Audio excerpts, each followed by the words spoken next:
বাজারের সবথেকে সেরা মানের 4টি অ্যাসিড প্রুফ ডিস্ক লক কিনে নিয়ে এসেছি এটা দেখার জন্য যে এগুলো আদৌ অ্যাসিড প্রুফ কিনা। এগুলোর মধ্যে এমন একটি ডিস্ক লক খুঁজে পেয়েছি যেটার আবার 1 বছরের ওয়ারেন্টিও রয়েছে। কি মনে হয় আপনাদের, এগুলো আমার এই অ্যাসিডের সামনে টিকতে পারবে? বিশেষ করে এই ওয়ারেন্টিওয়ালা ডিস্ক লকটি। এর আগে নিশ্চয়ই দেখেছেন যে এই অ্যাসিড তালার কি অবস্থা করে। তো চলুন শুরু করি। এটা হচ্ছে একদম নতুন তালার অবস্থা। দেখা যাক অ্যাসিডে চুবানোর পরে কি হয়। আর এই হচ্ছে আমাদের নাইট্রিক অ্যাসিড, যার মধ্যে তালাগুলো চুবাবো। এটা প্রায় 55% কনসেন্ট্রেটেড নাইট্রিক অ্যাসিড। বেশ অনেকটা নাইট্রিক অ্যাসিড লাগবে।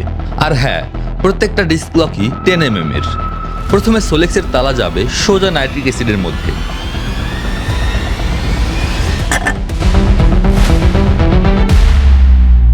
অ্যাসিডের মধ্যে দেওয়ার সাথে সাথে দেখতে পাচ্ছি হালকা বুদবুদ উৎপন্ন হচ্ছে এবং ধীরে ধীরে অ্যাসিডের রং পরিবর্তন হচ্ছে। এরপরে প্যাসিফিক ডিস্ক লকটা দিয়ে দিচ্ছি।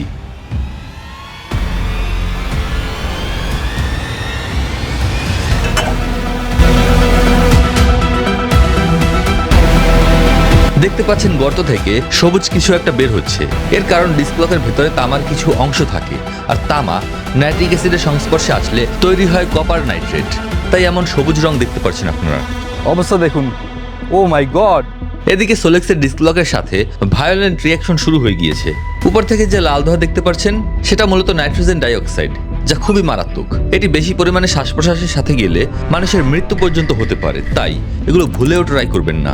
কি অবস্থার সৃষ্টি হয়েছে দেখুন, যেভাবে সব উপচে পড়ছে মনে হচ্ছে জীবন যৌবন কিছু রাখবে না। এবার কোভিক্সের লক দিয়ে দিব সেই নাইট্রিক অ্যাসিডের মধ্যে।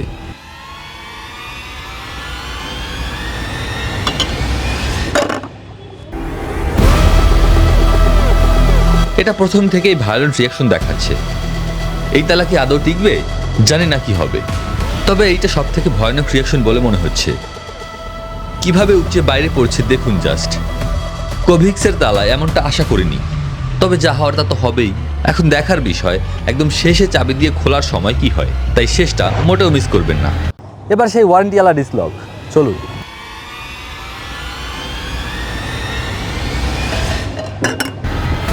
কি মনে হয় আপনাদের, 1 বছরের এই ওয়ারেন্টিওয়ালা তালা নাইট্রিক অ্যাসিডে দিলে সেটি নষ্ট হয়ে যাবে না অক্ষত থাকবে? দেখা যাক কি হয়। আরও একটু অ্যাসিড দিয়ে রিঅ্যাকশনটা সক্রিয় রাখার প্রচেষ্টা, কারণ প্রচণ্ড ভায়োলেন্ট রিঅ্যাকশনের কারণে অ্যাসিডগুলো উপচে বাইরে পড়ে যাচ্ছে। তো প্রায় 40 থেকে 45 মিনিট পরে